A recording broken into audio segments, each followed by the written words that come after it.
तो 12th class के maths में आपका एक टॉपिक है जिसे कहा जाता है डिफरेंशिएशन ऑफ पैरामीट्रिक इक्वेशन। तो अभी हम लोग जो है इसी पर थोड़ा बात करेंगे कि पैरामीट्रिक इक्वेशन किसे कहा जाता है और उसका डिफरेंशिएशन हम लोग कैसे कर सकते हैं। तो पैरामीट्रिक इक्वेशन ऐसा इक्वेशन है जिसमें आपका x और y अलग अलग दो समीकरणों में दिया होता है। इससे पहले आप जब सॉल्व करते हैं तो x और y आपका एक ही इक्वेशन में आपका दिया हुआ होता है, लेकिन इस इक्वेशन में x आपको अलग से और y आपको अलग से दिया होता है। तो जिस समीकरण में x और y आपको अलग से दिए होते हैं उसे हम लोग कहते हैं पैरामीट्रिक इक्वेशन।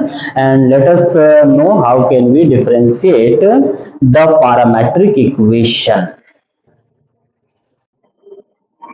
तो इस जगह पे हम देख सकते हैं कि any equation in the form of x is equal to ft and y is equal to gt is called parametric equation. इसमें आप जोड़ सकते हैं कि वेयर जो आपका t है इज कॉल्ड पैरामीटर, है ना। ये जो t है इसी को हम लोग जो है वो पैरामीटर के नाम से जानते हैं। तो कोई भी इक्वेशन जब अलग से x इज इक्वल टू आपका ft और y is equal to gt के फॉर्म में हो, इसमें देखिएगा x और y आपका एक साथ नहीं देके अलग अलग दिया हुआ है, तो इस तरह का इक्वेशन को हम लोग कहते हैं कि आपका जो है पैरामीट्रिक इक्वेशन आपका जो है वो हो गया। अब इसका अगर डिफरेंशिएशन करना है तो इसके लिए हम लोग इसको डिफरेंशिएट करेंगे with respect to t, not with respect to x, है ना। इसमें भी t है, इसमें भी t है, तो इसे हम लोग t के रिस्पेक्ट में डिशी करेंगे ऑन बोथ साइड्स, ठीक है। तो यहाँ से x जो है वो dx बाई dt के फॉर्म में आएगा, और जब आप ft का डिशी करिएगा तो इसको आप कुछ f डैश t इस तरह से आप जो है वो लिख सकते हैं। इसी तरह से जब हम लोग जो है y का डिशी करेंगे तो y का जब डिशी करेंगे तो ये आपका कहलाएगा dy बाई dt, है ना। इसको जब आप डिशी कर देंगे तो डिशी करने के बाद ऐसे आपका dy बाई dt लिखाएगा, और इसका आपका मान लीजिए इसका डिफरेंशिएशन g डैश t हुआ तो इसको आप जो है 4 मान लीजिए। अब आपको जो है dy बाई dx का वैल्यू चाहिए, तो इसके लिए आप क्या करते हैं कि 4 को डिवाइड कर देते हैं ऐसे थर्ड से। तो थर्ड और 4 को अगर डिवाइड किया जाए तो क्या रिजल्ट हम लोग को मिल पाएगा उसको देखते हैं।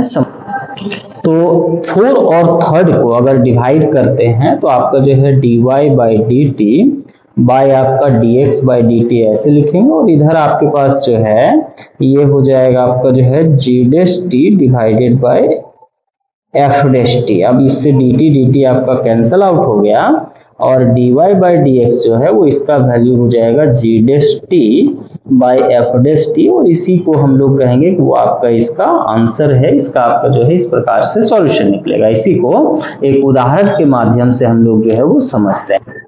तो देखिएगा 12th के मैथ्स बुक एनसीईआरटी में एक्सरसाइज 5.6 में आपको जो है पैरामीट्रिक इक्वेशन का डिफरेंशिएशन पढ़ना है।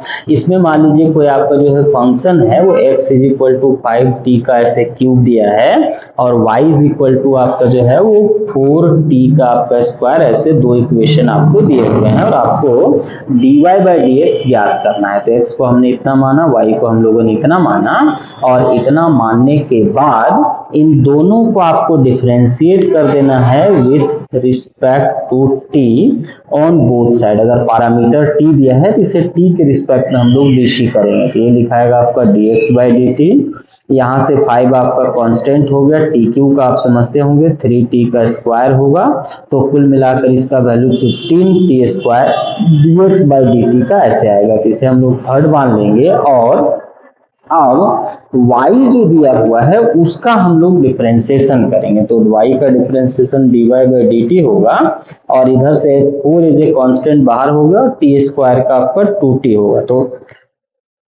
यहां से इसका डिफरेंशिएशन हो गया 8t। ये हो गया आपका इक्वेशन 4। अब हमें देखना है कि चूंकि हम लोग को dy बाई dx का वैल्यू ज्ञात करना है, तो अब हम लोग क्या करेंगे कि ये जो आपका इक्वेशन 4 है इसे डिवाइड कर देंगे थर्ड से। तो 4 में आपका जो है LHS है dy बाई dt, और थर्ड का आपका LHS है dx बाई dt। इसके बाद अगर हम लोग जो है वो 4 का RHS देखिएगा तो 8t हो गया, और इसका RHS आपका हो गया 15t का स्क्वायर। अब इसको अगर हम लोग जो है देखें तो dt से dt ऐसे कैंसल आउट होगा, और dy बाई dt का जो वैल्यू होगा ये आपका अगर इधर कुछ कट रहा है तो इसे हमें कैंसल आउट कर देना है, और जो बच जाएगा यही आपका जो है एक सॉल्यूशन हो गया, एक आंसर हो गया आपका जो है dy बाई आपका जो है dt ज्ञात करने का। इसी को आप आगे बढ़ाइएगा। कोई जरूरी नहीं कि पैरामीटर आपको जो है वो t ही दिया हुआ हो, t के जगह पर थीटा या कोई अदर वेरिएबल भी आपका हो सकता है। तो आपका अगर यही प्रश्न देखिएगा इस तरह से हो, तो मान लिया जाए कि x आपका sin 2 थीटा दिया है और y is equal to 3 cos theta दिया है। तो यहाँ पर हम लोग समझ सकते हैं कि यहाँ पर जो हमारा पैरामीटर है वो थीटा है ना। तो इसे जब हम लोग डिफरेंशिएट करने जाएंगे तो इसको with respect to theta differentiate करेंगे, है ना। अब यहाँ से आपका जो x है उससे आपको dx बाई डी थीटा मिल जाएगा। यहाँ से sin 2 थीटा को चैन रूल से dc करिएगा तो पहले 2 थीटा दिया हुआ है तो पहले इसको 2 थीटा में आपको dc करना होगा, फिर 2 थीटा को विथ रिस्पेक्ट टू आपका जो है वो थीटा करना होगा। तो sin 2 थीटा का आपका डिफरेंशिएशन होगा cos 2 थीटा।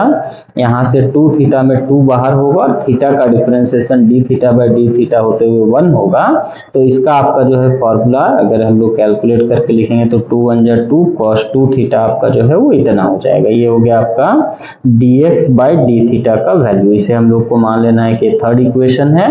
और यहाँ से जो अगला y इज इक्वल टू आपका 3 cos थीटा दिया है, इसे हम लोग फिर एक बार डीसी करेंगे तो आपको dy by d theta is equal to minus में 3 साइन थीटा, यहाँ से cos थीटा का डिफरेंशिएशन माइनस साइन थीटा होगा। और इसको मान लीजिए कि ये फोर्थ इक्वेशन है। अब हम लोग को जो है dy बाई dx ज्ञात करना है। तो dy बाई dx ज्ञात करने के लिए आपको क्या करना है कि यहाँ से 4 को डिवाइड कर देना है ऐसे थर्ड से। तो 4 हो गया आपका dy बाई डी थीटा, इधर हो गया आपका जो है dx बाई डी थीटा। और राइट साइड में इसमें आपको दिखेगा कि यहाँ से हो गया माइनस में 3 साइन थीटा और इसके राइट साइड में दिखेगा आपको 2 cos 2 थीटा। ठीक है, तो इस तरह से आप देखिएगा कि इसका जो डी थीटा है वैसे कैंसल आउट हो गया। तो dy बाई डी एक्स ये बराबर होगा आपका माइनस में 3 बाई 2। अगर कुछ फॉर्मूला लगे तो इधर आप फॉर्मूला लगा सकते हैं, यहाँ वैसा कोई फॉर्मूला नहीं लग रहा है। तो आपका sine theta by cos 2 theta जो हो गया यही आपका जो है इसका ऐसे आंसर हो जाएगा। ठीक है, तो आप जो है पैरामेट्रिक्स जो इक्वेशन है उसके बारे में आप समझे कि किस प्रकार से इसका डिफरेंशिएशन किया जाता है। एनसीईआरटी के एक्सरसाइज 5.6 में आपको इस प्रकार के प्रश्न मिलेंगे। आप वहां से जाके इसको और इस तरह के प्रश्नों का अभ्यास जो है वो घर में कर सकते हैं।